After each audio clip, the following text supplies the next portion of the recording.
Good.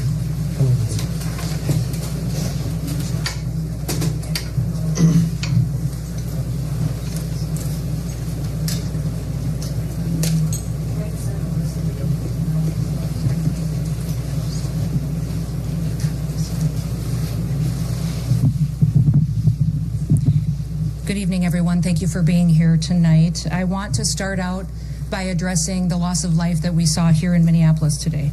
Any loss of life is a tragedy, and I think all of us can agree that in this situation it was preventable. I've spoken to the president today on the situation here on the ground. I also just got off the phone a little while ago with Governor Walz and spoke to him as well. I want to reiterate first with all of you the facts of what happened today. At 10:25 a.m. Central Time, Immigration and Customs Enforcement were carrying out lawful operations here in Minneapolis. Because of the adverse weather that Minneapolis has seen in recent snow, one of the vehicles became stuck and ensnared in the snow. Law enforcement were attempting to push out this vehicle, and when a mob of agitators that were harassing them all day began blocking them in, shouting at them, and impeding law enforcement operations. ICE officers and agents approached the vehicle of the individual in question, who was blocking the officers in with her vehicle, and she had been stalking and impeding their work all throughout the day. ICE agents repeatedly ordered her to get out of the car and to stop obstructing law enforcement, but she refused to obey their commands. She then proceeded to weaponize her vehicle, and she attempted to run a law enforcement officer over. This appears as an attempt to kill or to cause bodily harm to agents, an act of domestic terrorism. The ICE officer, fearing for his life and the other officers around him and the safety of the public, fired defensive shots. He used his training to save his own life and that of his colleagues. He was treated at a local hospital, has been released, and is now with family. I encourage the American people at this point in time to pray for him, but also to pray for the deceased's family and her loved ones. Today alone in this country, there have been 4 different domestic terrorist attacks on federal officers by the ramming of vehicles. 3 of them happened here in Minneapolis. We've seen over 100 of these vehicle rammings happen in just recent weeks, and this must stop.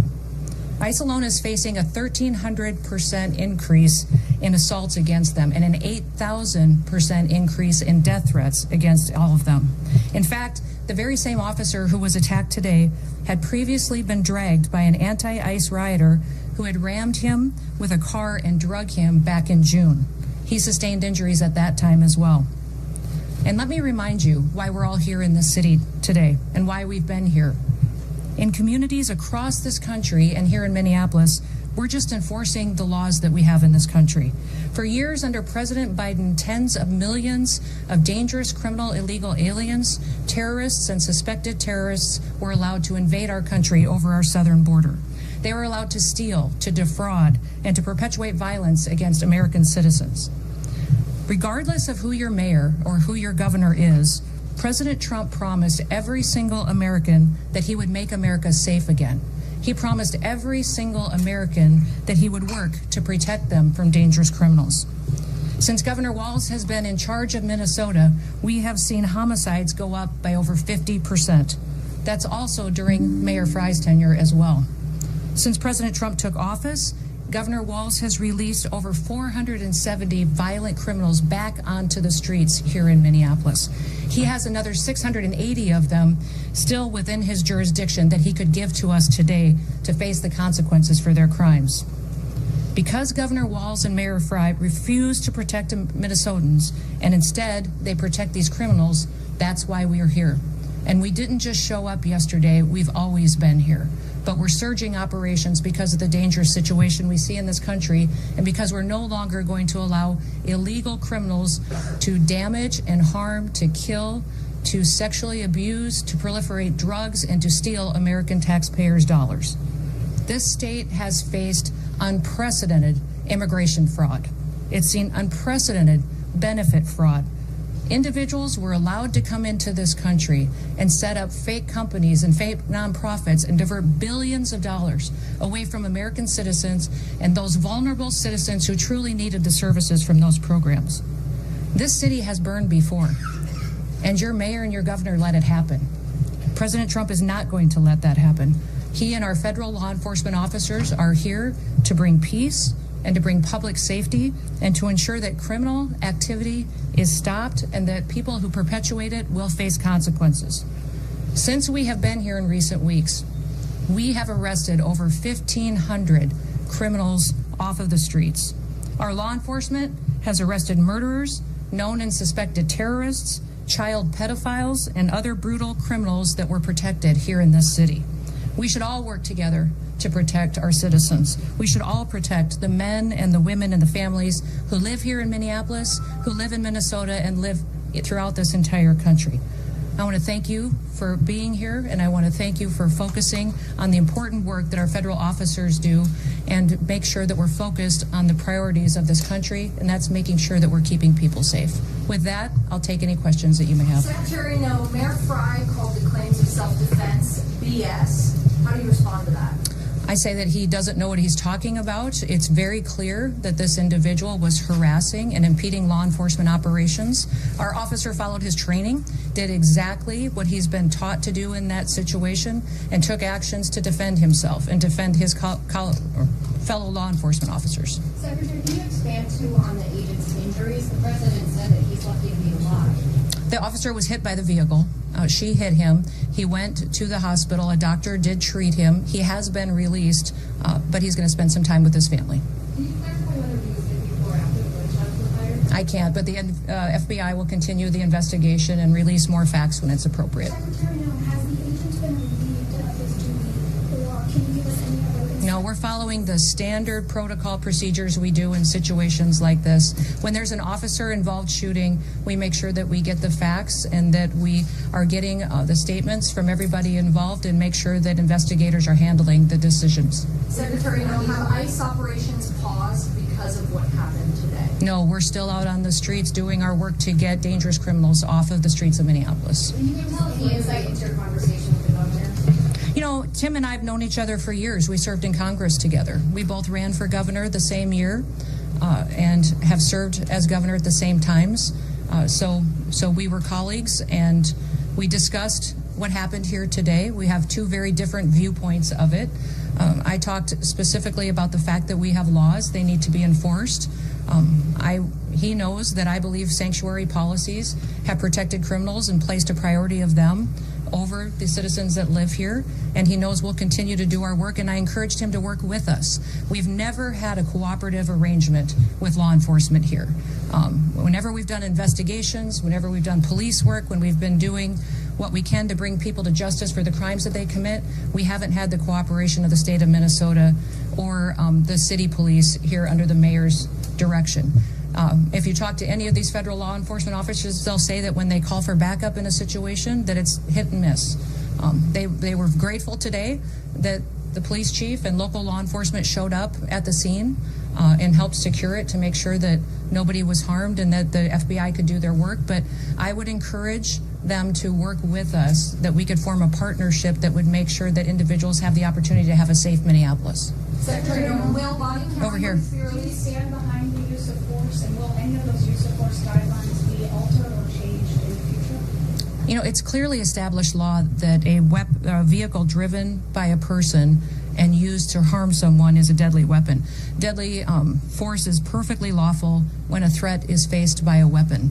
So I do believe that this officer used his training in this situation, and we'll let the FBI continue the investigation to get it resolved. So just to be clear, did the shooting happen before or after the vehicle hit the officer? I know you keep asking that, but that doesn't mean that the FBI is going to give you an answer today. There will be an investigation. We want to make sure that it's factual. What I would ask is that as we go forward from here today, that we all remember that our job is to have peaceful discussions. I'd encourage our local law enforcement and state law enforcement to work with us. We are going to continue to operate here in Minneapolis and in the state of Minnesota to make sure we're going after dangerous criminals. One of the key focuses that we've had here is a focus on individuals who are sexual predators and are involved in child exploitation. When I was just here yesterday, we arrested individuals who were charged with criminal assault and sexual assault and people that exploited children. Why would you want to keep them on your streets? President Trump has promised to go after the worst of the worst, and that's exactly what we're doing in Minneapolis. By not working with us, Governor Walz and Mayor Fry are putting those criminals and prioritizing them over our children and our grandchildren. Governor Walz said that he's not giving any heads up when there is going to be. And that's simply not true. He said that to me on the phone too, so I'll get him the documentation that he needs so that he knows that we would love to coordinate with him. He doesn't give us access to any information on criminals, let us know who he's detained, doesn't honor our detainers, and has individuals and criminals in his jurisdiction that he won't turn over us today too. Yes. I'm that the officer involved today was once before raped by a vehicle. Can you explain the difference between that instance and today? Was a firearm discharged then? If not, what was the big difference? I won't speak to that case right now, but we can get you the details and the information on that. But the facts of the matter is he's an experienced officer. He's been in situations like this before, and he certainly has been out there and followed his training today. Given the threat of vehicle encounters, are you going to change the way You know, people need to stop using their vehicles as weapons. Are you going to change the This domestic act of terrorism to use your vehicle to try to kill law enforcement officers is going to stop. And I'm asking the Department of Justice to prosecute it as domestic terrorism because it's clear that it's being coordinated.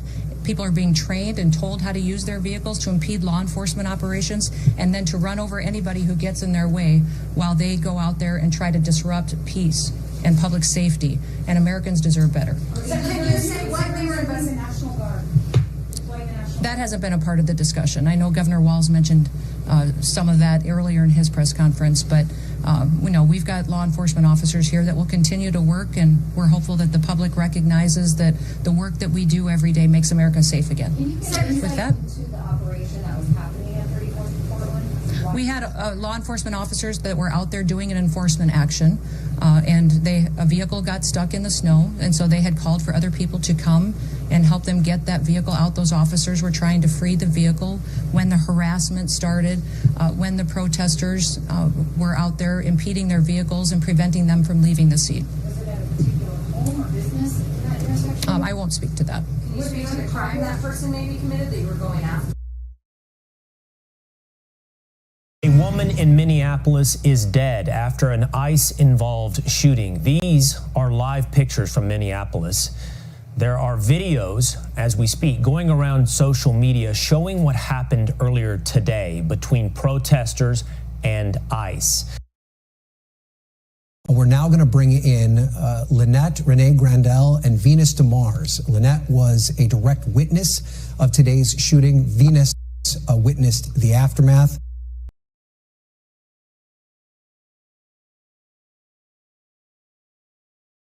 I want to thank you both for being here on what is obviously a very hectic and emotional day. So Lynette, you witnessed the shooting, correct? Explain to me what you saw and how everything came together. Right. Well, I got up this morning because I was getting messages on social media that our local elementary school over here 2 blocks away was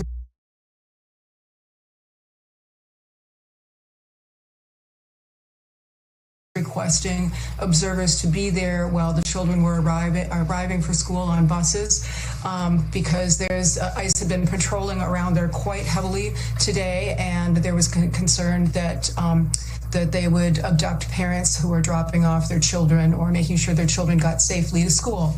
So that ended, and so it was about 9:30, and I walked actually on this intersection where you can see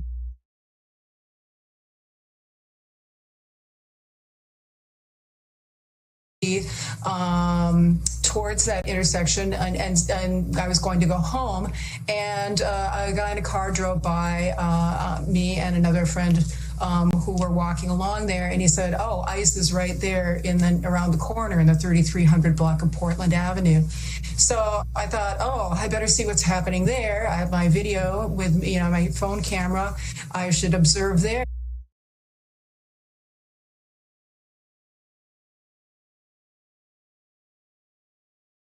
there and make sure everybody's okay.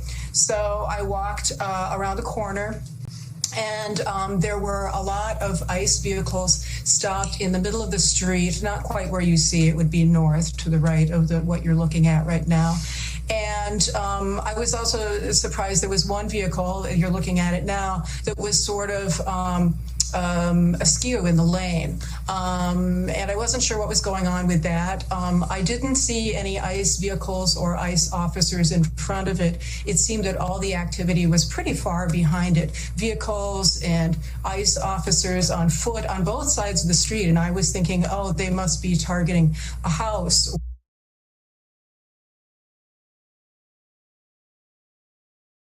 or an apartment or something like that. So I was looking at all of that, and there were several of us, I would say, kind of scattered up and down the block on the sidewalks, yelling at the ICE officials.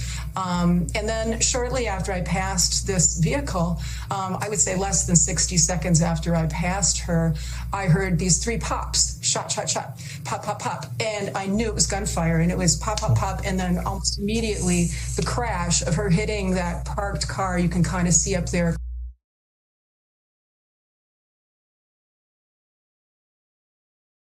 Across the street. Yeah. It wasn't clear to me if she had been parked. There's a parking line, and then where the ICE officers are standing, you can sort of see the stripes. That's a big bicycle lane. So like the driving lanes are way over there. Right now, she's moving into the driving lane. Right now. No, and there is no way. Lynette, can I stop you? I want to make a point there. So the area that is covered in snow, that's actually a bike lane. That would not even be an area that a car would drive through, is what you're saying. Right. Well, it's a parking lane, and then you'd have to drive across it to get out of the parked area by the curb. No vehicles. Yeah. Yeah. So okay. So that would indicate, at least to a certain extent, why the car may have been there. Yeah.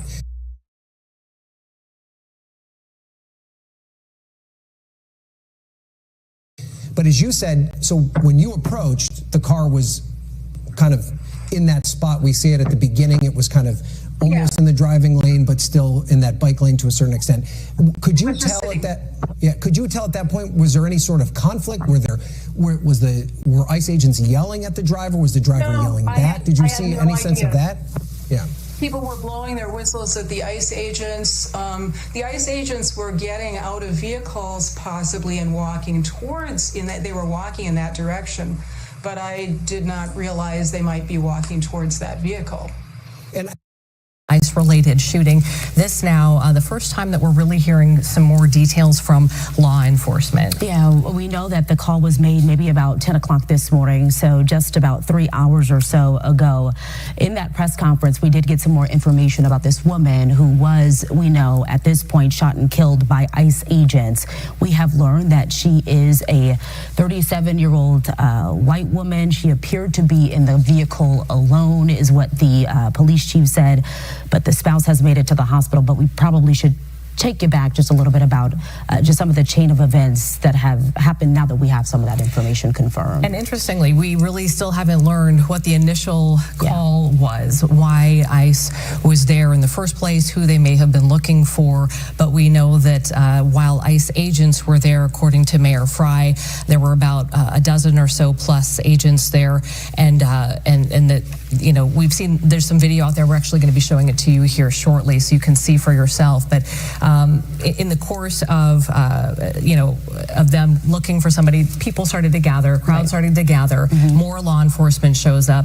And I'm not exactly sure at what point the incident happened with the woman in the vehicle, but we know that there was a woman in the vehicle, and according to again, you'll see the video for yourself and you can kind of watch. There are two narratives here. One from the Trump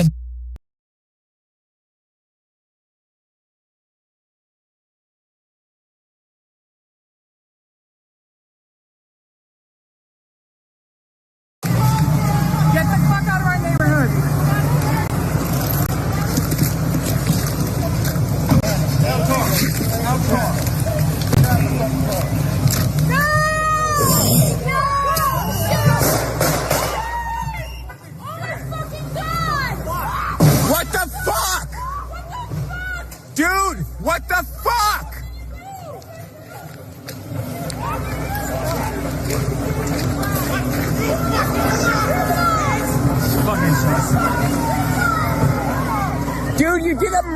For what?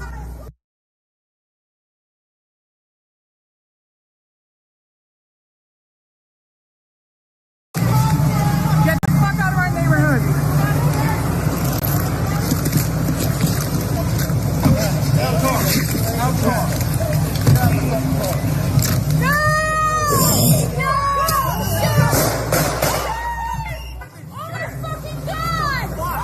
What the fuck?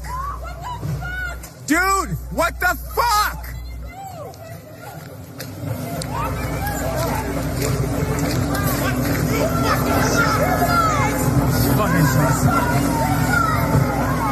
Dude, you did a murder for what?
Jesus Christ. Stay back behind the line.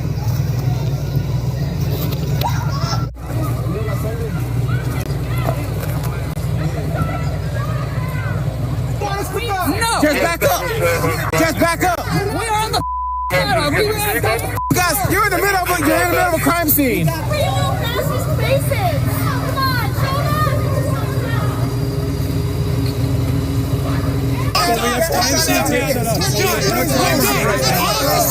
All the way back to 33rd. So if you can talk to people, just get back to 33rd. After an ICE-involved shooting, these are live And what did you pictures see from exactly yourself? There are videos, as we speak, going around social media showing what happened earlier today between protesters and ICE. We're working on bringing you those videos. You can see one of them on your screen as we speak. Basically, here's what it describes. It shows agents in a truck pulling up to a car that appears to be blocking the road. The two agents get out and walk up to the driver's side of the car. From there, things escalate quickly. One agent touches the car and the driver starts driving backwards with the agent's hand still on the car. The driver then hits the gas while another agent appears to be standing in front of the vehicle. That agent, more in front of the car, appears to open fire as the car barrels towards him. DHS telling Fox News the officer who fired the shots had been dragged by a car last June in Minneapolis. We've since learned the driver of the car who was shot was a 37-year-old woman. She was killed. President Trump has weighed in just the last 30 minutes. He wrote, "I have just viewed the clip of the event which took place in Minneapolis.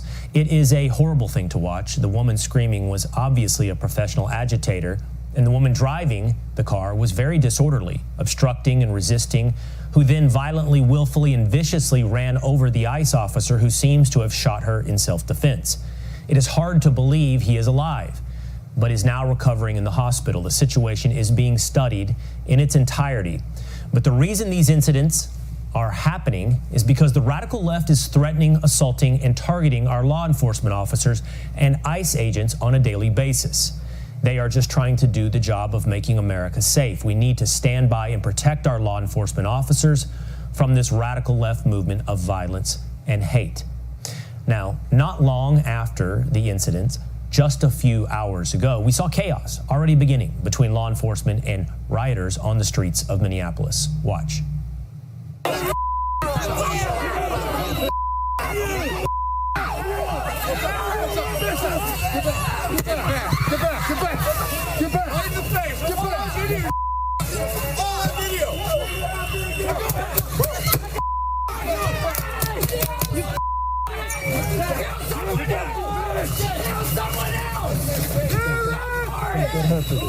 Kill someone else!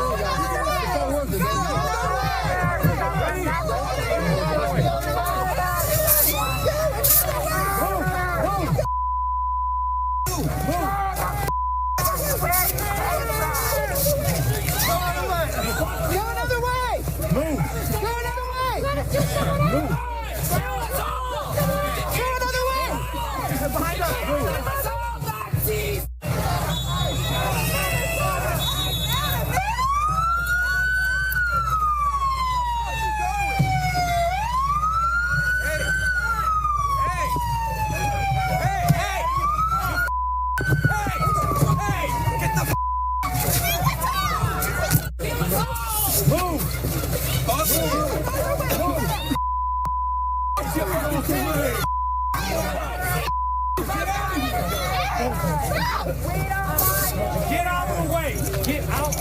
Press! Get out the way! Get out the way of the truck!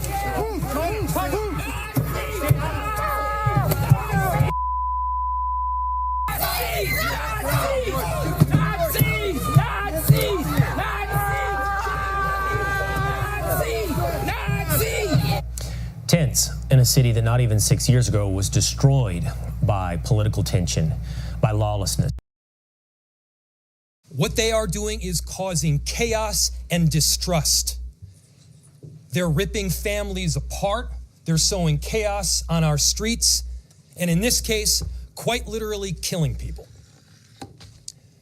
So they are already trying to spin this as an action of self-defense. Having seen the video of myself, I want to tell everybody directly, that is and I have a message for ICE. To ICE, get the out of Minneapolis. We do not want you here.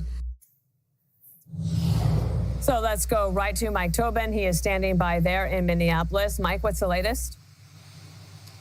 And Dana, DHS says that vehicle involved in this shooting was weaponized and directed at the agents. They say the agent who fired the shots was in fear of his life and the lives of his fellow agents. There are a number of videos circulating on social media right now. The ones in which you can see the agent who fired the shot. You will see 3 agents get out onto Portland Avenue and approach that vehicle. One of the agents was standing directly in front of that Honda SUV when it lunged forward. He fired 2 shots through the windshield. One of them, at least, struck this woman and killed her. Now, Jacob Fry, you heard him say that he doesn't buy the narrative at all, using the phrase BS there. Governor Tim Walz, with all the heat that he has been under lately, he said what he wants now is to get federal agents out of Minnesota. We do not need any further help from the federal government. To Donald Trump and Kristi Noem, you've done enough. Minnesota will not allow our community to be used as a prop in a national political fight. We will not take the bait. Now, chaos ensued immediately after the shooting. People descended on the scenes. They tried to push through the outer perimeter of the federal agents who were trying to keep the crime scene secure. That is when we saw the pepper spray come out. Tear gas came out a couple of times during the day today. The crowd remained on that scene, growing to about 400 strong at one point. But ultimately, they towed away that Honda SUV and a couple of vehicles that were hit by the car after the shooting, and that cleared the scene, and all law enforcement, federal agents had pulled out first, and local law enforcement maintained the scene, but there was still friction with the local law enforcement, meaning Minneapolis state and sheriff's deputies. They pulled all of them out, and that turned the protests at the shooting scene into a march. The march ultimately dissipated. You now have about 150 people still at that scene in South Minneapolis, and the crowd is quite emotional. Dana? Mike, thank you so much. And I just want everybody to have a chance to hear from the Secretary of Homeland Security, Kristi Noem. She reacted earlier. You asked about a shooting that we just had in Minneapolis, Minnesota. It was an act of domestic terrorism. What happened was our ICE officers were out in an enforcement action. They got stuck in the snow because of the adverse weather that is in Minneapolis. They were attempting to push out their vehicle, and a woman attacked them and those surrounding them and attempted to run them over and ram them with her vehicle. An officer of ours acted quickly and defensively shot to protect himself and the people around him. All right, we'll get this news analyzed by the folks here at the table. Lawrence, vehicles can be used as a weapon. Is that what you think happened here? Well, they are considered weapons. I want to handle this a little bit differently. I don't want to tell the audience what to think, but I do want to offer them some perspective as they analyze the video. A couple of things that I looked at immediately is how the responding officers respond immediately. There's a vehicle that is clearly obstructing them. The threat level is high, but the responding officers go toward the vehicle and they don't go with their weapons drawn. Typically, in a case like that, their weapons would be drawn because you have obstruction that's going on. You don't know who's in the vehicle. You don't know what's in the vehicle, but they don't. The responding officer on the right-hand side, and you'll see it in the video, that ends up being the person that shoot the suspect there at the time, has his phone video in it. You see a cell phone the entire time. He then makes his way, which is standard operating procedure. When you don't see someone that's in the passenger side, you want to get a clear view of the windshield so you can see who's in the vehicle, right? So he's positioned there. There's another officer that's on that side where the suspect is that's driving the car. He still has his cell phone filming the entire thing. Now then, as they're given the command to stop the car, one of the officers puts his arm into the vehicle, because that's a dangerous situation. His gun is still not drawn. His arm is in the car trying to open the door, all right? The officer, at some point, when you see the other angle, and we're showing it right here, that's in the front, that has his cell phone, when the vehicle starts to go forward, puts his phone down, draws his guns, and fires a shot in the front of the windshield, striking the suspect. Those angles are important. I'll add one more piece to this, because a vehicle can be a weapon.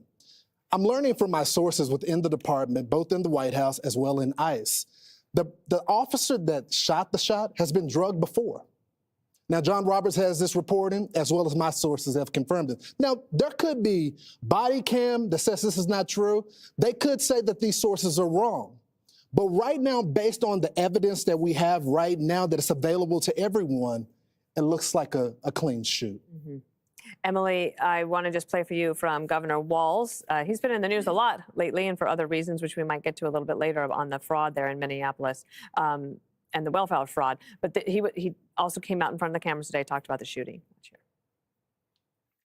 We have been warning for weeks that the Trump administration's dangerous, sensationalized operations are a threat to our public safety, that someone was going to get hurt. Just yesterday, I said exactly that. What we're seeing is the consequences of governance designed to generate fear, headlines, and conflict.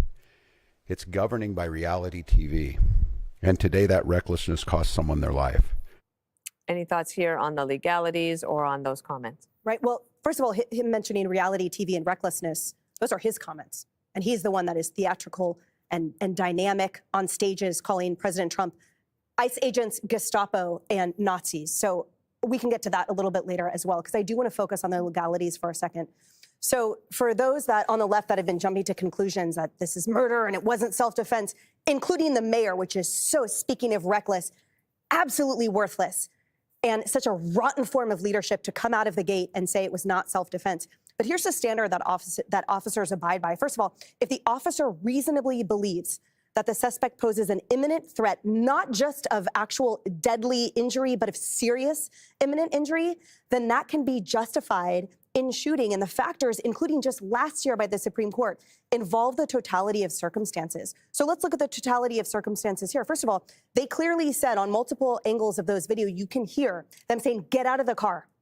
When a suspect is requested to get out of the car, that means that it is a temporary investigative detention. That is a Fourth Amendment seizure. That subject was not allowed to leave, not free to leave. And yet we saw that individual behind the wheel of the car use a motor vehicle to ram out of the way, to surge and gas out of the way.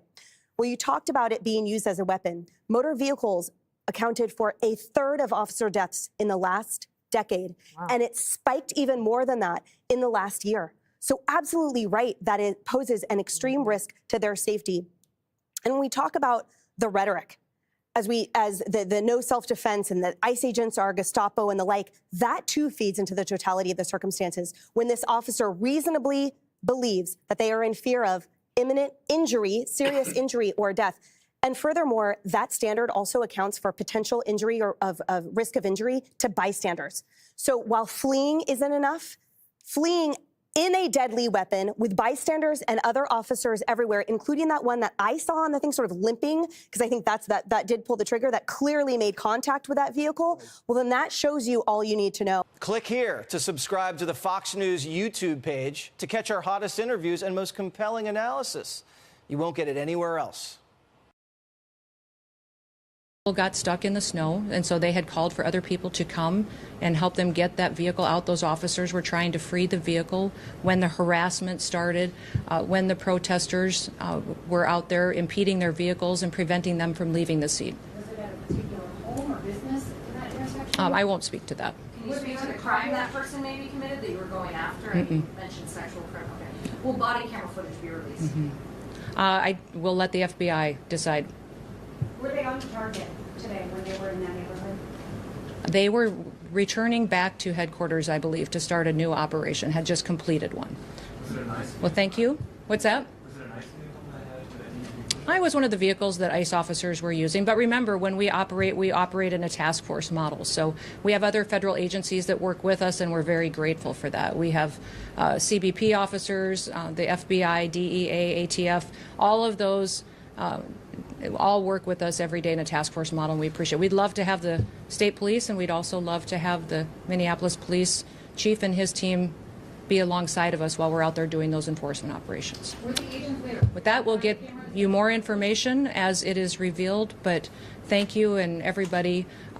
Let's work together to make sure that we can continue to help the city be safer, get more criminals off the streets, and ensure that our public has the opportunity to pursue the American dream in a city they can be proud of. Thank you.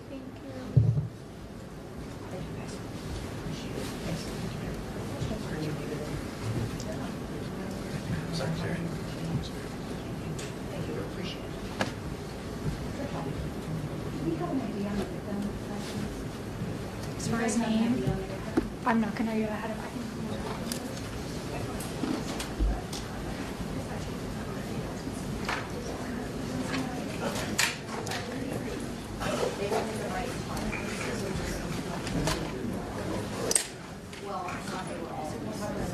Thank you for coming. Thank you. Yeah.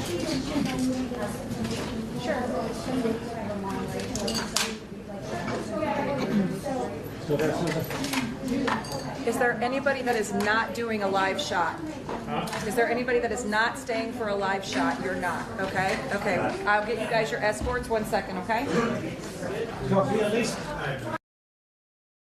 A woman in Minneapolis is dead after an ICE-involved shooting. These are live pictures from Minneapolis.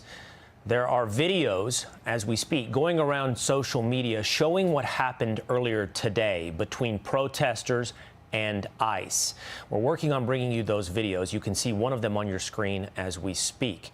Basically, here's what it describes. It shows agents in a truck pulling up to a car that appears to be blocking the road. The two agents get out. They walk up to the driver's side of the car. From there, things escalate quickly. One agent touches the car, and the driver starts driving backwards with the agent's hand still on the car. The driver then hits the gas while another agent appears to be standing in front of the vehicle. That agent, more in front of the car, appears to open fire as the car barrels towards him. DHS telling Fox News the officer who fired the shots had been dragged by a car last June in Minneapolis. We've since learned the driver of the car who was shot was a 37-year-old woman. she was killed. President Trump has weighed in just the last 30 minutes. He wrote, "I have just viewed the clip of the event which took place in Minneapolis. It is a horrible thing to watch. The woman screaming was obviously a professional agitator, and the woman driving the car was very disorderly, obstructing and resisting, who then violently, willfully, and viciously ran over the ICE officer who seems to have shot her in self-defense. It is hard to believe he is alive, but is now recovering in the hospital. The situation is being studied in its entirety. But the reason these incidents are happening is because the radical left is threatening, assaulting, and targeting our law enforcement officers and ICE agents on a daily basis. They are just trying to do the job of making America safe. We need to stand by and protect our law enforcement officers from this radical left movement of violence and hate." Now, not long after the incident, just a few hours ago, we saw chaos already beginning between law enforcement and rioters on the streets of Minneapolis. Watch.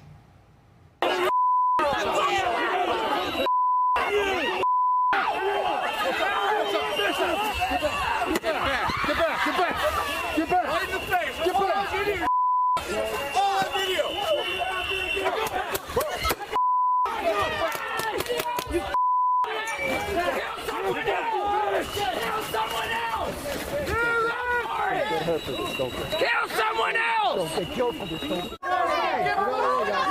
not worth it,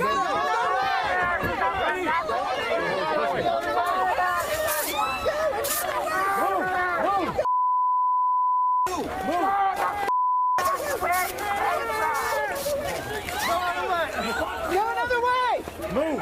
Go another way! Move! Go another way! Behind us! Move!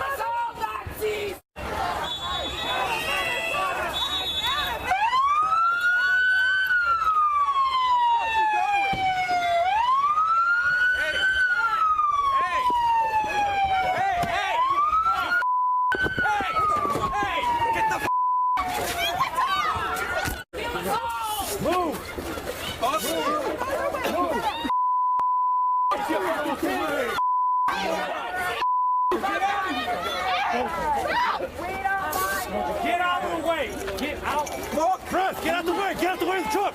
Move! Move!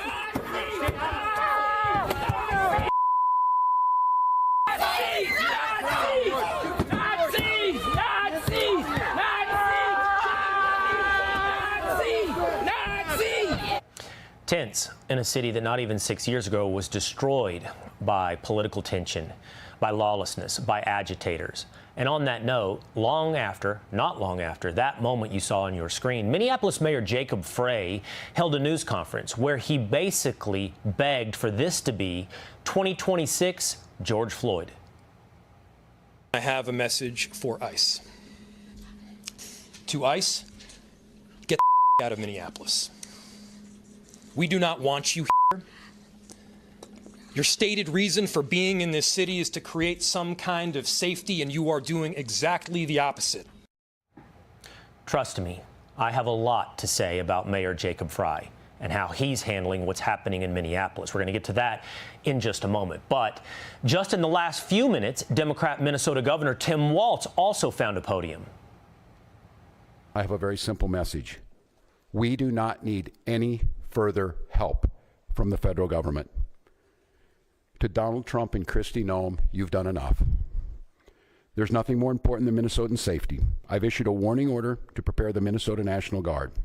We have soldiers in training and prepared to be deployed if necessary. I remind you, a warning order is a heads up for folks. And these National Guard troops are our National Guard troops. Weird line. Our National Guard troops in Minnesota, seemingly pitting them against the United States of America. First, though, I want to go to Fox News correspondent Mike Tobin, who's on the scene in Minneapolis. He's been there all afternoon, where there are a lot of protesters and law enforcement officials on the scene. What's happening right now, Mike? Well, this is a crowd that is left over at the scene where the woman was shot there. We saw the crowd dissipate largely when law enforcement stood down. They took the friction point away, if you will, and a large crowd of protesters followed them marching north on the street here. There were some objects thrown at that time, but the situation is pretty calm right now. I'd say there are about 150 people hanging around the scene where that woman was shot. Now, incidentally, Secretary Noem has weighed in on this. She called the use of the vehicle domestic terrorism. It was an act of domestic terrorism. An officer of ours acted quickly and defensively shot to protect himself and the people around him. And my understanding is that she was hit and is deceased. We're continuing to gather more information, but this goes to show the assaults that our ICE officers and our law enforcement are under every single day. Now, the narrative that the officer fired in self-defense or the defense of his fellow officers, Mayor Jacob Frey called that BS. He didn't use the acronym. And the Governor Walz weighed in on it. He said, don't believe the propaganda. Now, we do know from a DHS source who was speaking to John Roberts that the agent who fired the shot was involved in a vehicular dragging incident last June, was dragged by a vehicle, that particular officer. Also, since January of 2025, there have been 100 vehicular attacks while the agents are responding to different scenes and conducting their operations. Having done ride-alongs with the agents, I can tell you that the vehicular aggression is pretty frequent, and the feeling of the agents is it was just a matter of time before someone got hurt. Will? Well, thank you so much, Mike Tobin. Now, in addition to revisiting the rhetoric of Jacob Frey, Tim Walz, and other Democratic politicians when it comes to ICE, we will be talking about the legality of this incident, the shooting in Minneapolis. But we have new video that we want to show you from the moment of the attack. This is a more wide view. We're working on a spot shadow for this video to show you exactly where to train your eyes so you can see more clearly. But it appears from this angle that you can see the agent was in front of the vehicle. There are a lot of angles out there, many of them circulating social media. We're trying to get clearance to bring many of those to air. But there are angles that show exactly the dynamics, the split-second calculations of an ICE agent on scene when a car accelerates into them. Hey, Sean Hannity here. Hey, click here to subscribe to Fox News YouTube page and catch our hottest interviews and most. We're now going to bring in Lynette Renee Grandel and Venus DeMars. Lynette was a direct witness of today's shooting. Venus witnessed the aftermath. I want to thank you both for being here on what is obviously a very hectic and emotional day. So, Lynette, you witnessed the shooting, correct? Explain to me what you saw and how everything came together. Right. Well, I got up this morning because I was getting messages on social media that our local elementary school over here 2 blocks away was requesting observers to be there while the children were arriving for school on buses because ICE had been patrolling around there quite heavily today, and there was concern that that they would abduct parents who were dropping off their children or making sure their children got safely to school. So that ended, and so it was about 9:30, and I walked actually on this intersection where you can see towards that intersection, and I was going to go home, and a guy in a car drove by me and another friend who were walking along there, and he said, "Oh, ICE is right there around the corner in the 3300 block of Portland Avenue." So I thought, oh, I better see what's happening there. I have my video with my phone camera. I should observe there and make sure everybody's okay. So I walked around the corner, and there were a lot of ICE vehicles stopped in the middle of the street, not quite where you see it would be north to the right of what you're looking at right now. And I was also surprised there was one vehicle, you're looking at it now, that was sort of askew in the lane. And I wasn't sure what was going on with that. I didn't see any ICE vehicles or ICE officers in front of it. It seemed that all the activity was pretty far behind it. Vehicles and ICE officers on foot on both sides of the street. And I was thinking, oh, they must be targeting a house or an apartment or something like that. So I was looking at all of that, and there were several of us, I would say, kind of scattered up and down the block. on the sidewalks, yelling at the ICE officials. And then shortly after I passed this vehicle, I would say less than 60 seconds after I passed her, I heard these 3 pops, shot, shot, shot, pop, pop, pop. And I knew it was gunfire, and it was pop, pop, pop. And then almost immediately the crash of her hitting that parked car, you can kind of see up there across the street. Yeah. It wasn't clear to me if she had been parked. There's a parking line, and then where the ICE officers are standing, you can sort of see the stripes. That's a big bicycle lane. So like the driving lanes are way over there. Right now, she's moving into the driving lane. Right now. No, and there is no way. Wait, Lynette, can I stop you? I want to make a point there. So the area that is covered in snow, that's actually a bike lane. That would not even be an area that a car would drive through, is what you're saying. Right. Well, it's a parking lane, and then you'd have to drive across it to get out of the parked area by the curb. No vehicles. Yeah. Yeah. So okay. So that would indicate, at least to a certain extent, why the car may have been there. But as you said, so when you approached, the car was kind of in that spot. We see it at the beginning. It was kind of almost in the driving lane, but still in that bike lane to a certain extent. Could you tell at that? Yeah. Could you tell at that point, was there any sort of conflict? Were ICE agents yelling at the driver? Was the driver yelling back? Did you see any sense of that? Yeah. People were blowing their whistles at the ICE agents. The ICE agents were getting out of vehicles possibly and walking towards, they were walking in that direction, but I did not realize they might be walking towards that vehicle. And I it guess didn't seem like the whole subject to be anything, any kind of target. So you didn't have any sort of sense when you were walking up then that this vehicle was in any way threatening anyone? It didn't seem as though the person in the car was trying to agitate or make the situation more difficult for the ICE agents. No, I didn't even hear anything from the car. People on the sidewalks were screaming at the ICE agents, like, get out of our neighborhood, that sort of thing. But and like, we were blowing whistles and stuff like that. But no. So then, Venus, So Venus, if we can bring you into the conversation, then at what point did you recognize and realize that something was happening, and what was your experience? So Lynette texted me because she couldn't come over and find out what had happened because the ICE agents were pushing everybody away. They immediately pushed everybody back. Yes. So I went out because we live nearby and I could come in from the other angle, and I got to the intersection and I discovered that they were the EMTs were doing CPR on someone on the sidewalk right at the intersection. That lasted for about a minute. She was behind a snowbank, so I just saw the activity of doing the CPR.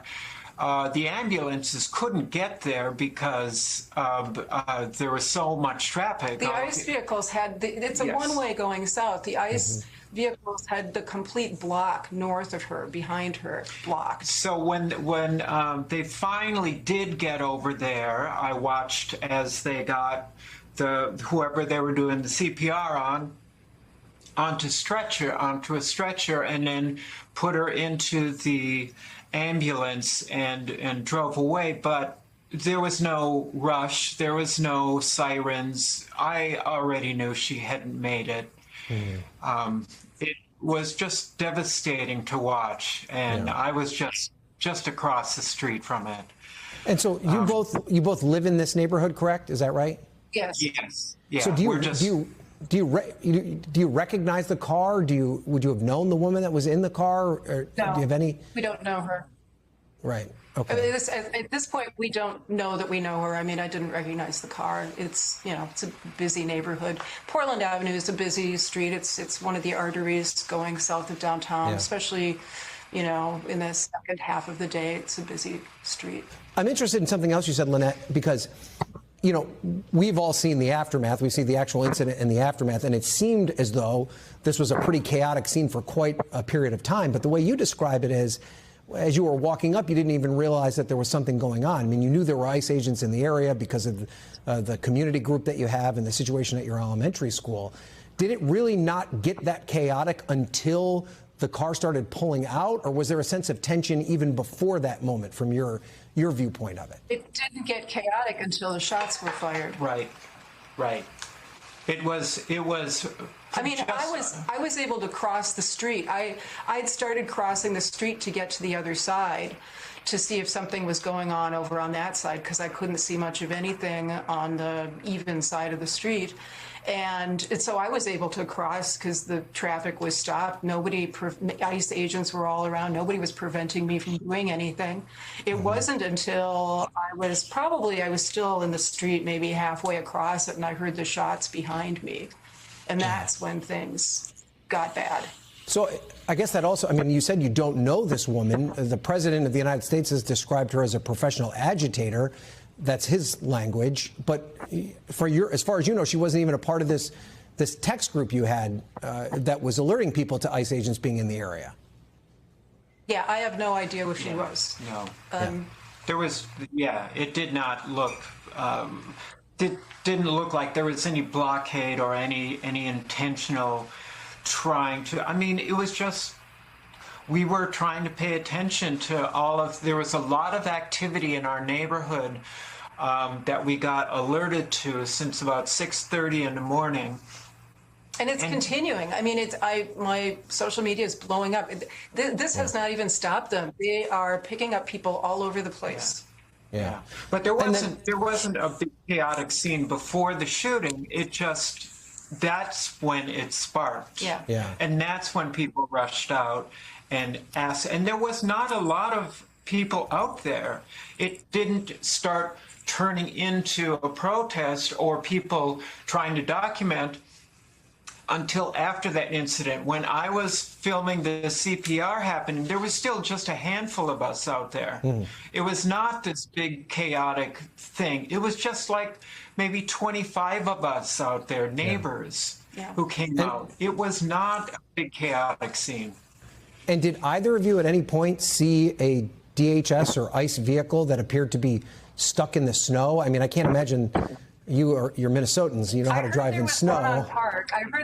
I heard there was one on the 3300 block of Park. But anywhere near the scene? Anywhere near the scene that you witnessed? Well, it would be 2 blocks away. 2 blocks away. Yeah.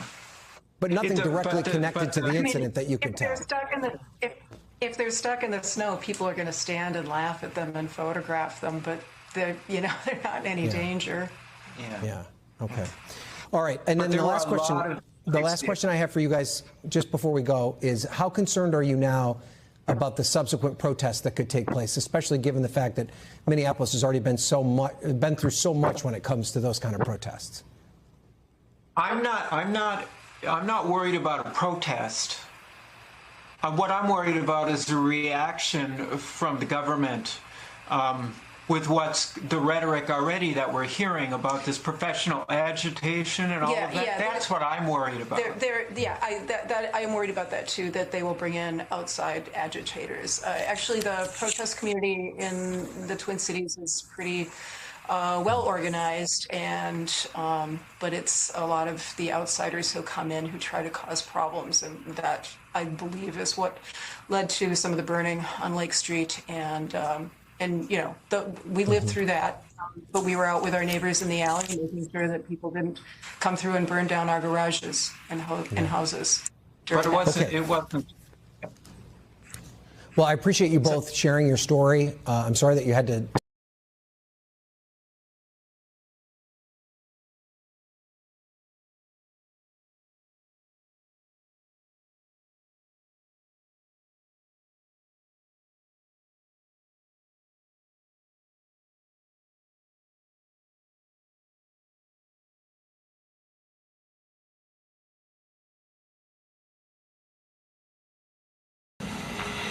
There's a lot of information that is swirling around right now, and we collectively are going to do everything possible to get to the bottom of this, to get justice, and to make sure that there is an investigation that is conducted in full. But what we do know is that a 37-year-old woman is dead and that she was shot by ICE.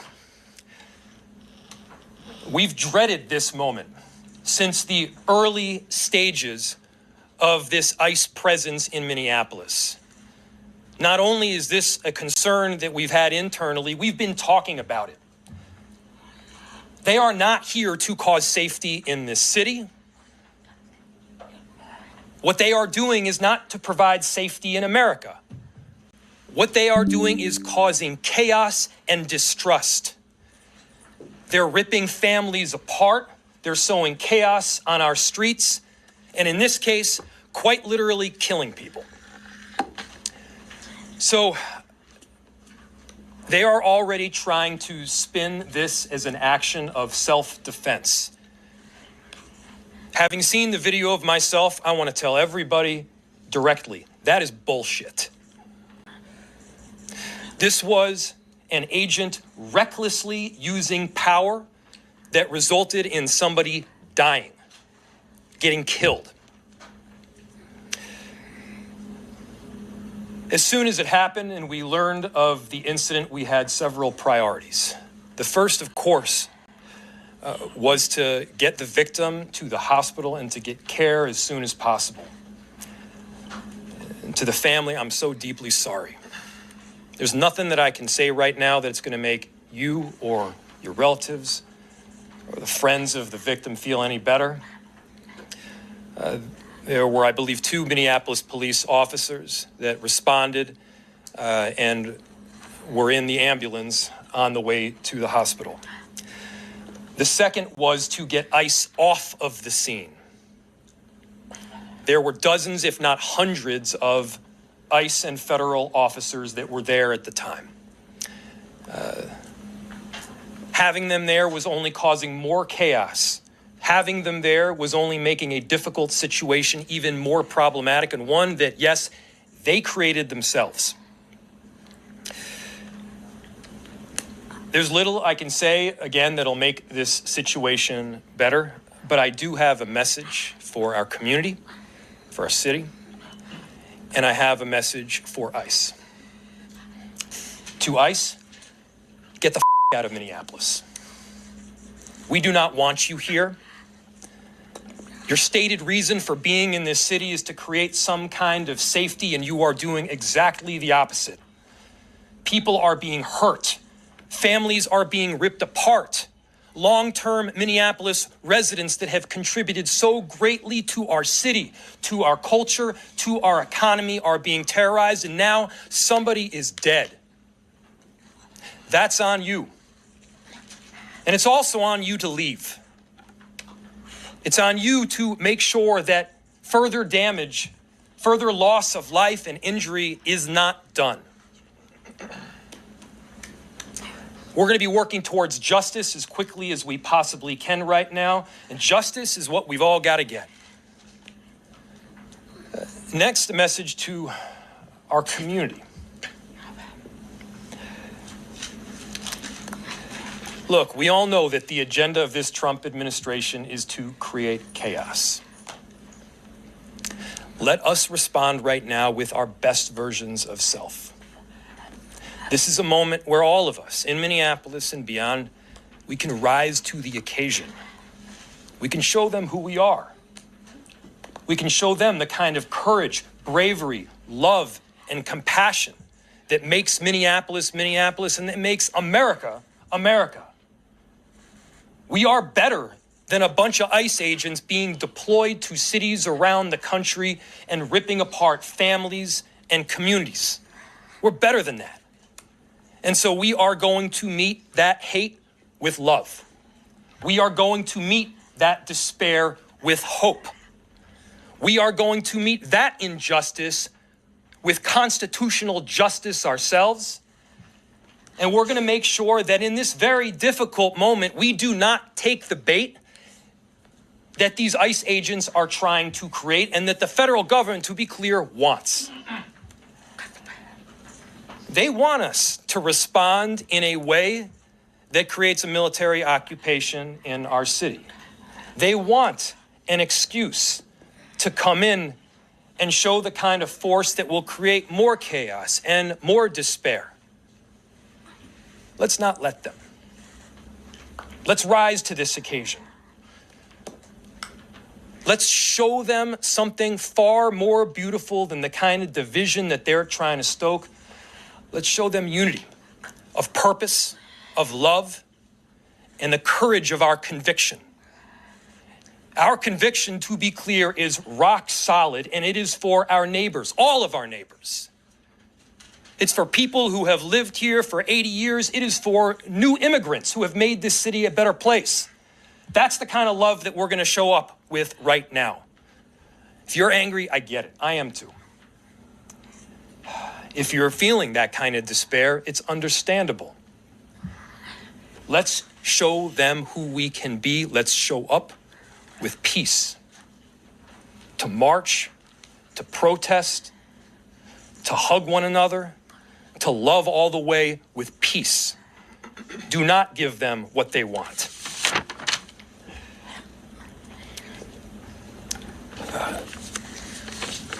Finally, we've got a lot of work that needs to happen right now to make sure that, first, of course, the scene was secured as much as possible, that we were able to get the victim, now deceased, to the hospital. We've got a lot of work to do in the coming days. I want to thank our city enterprise for the work that they have done, but more importantly, what they're about to do, because this is going to be heavy and our city has been through a lot. We also know that we're prepared to do right for people. Among them is our chief of police. I'll invite him up.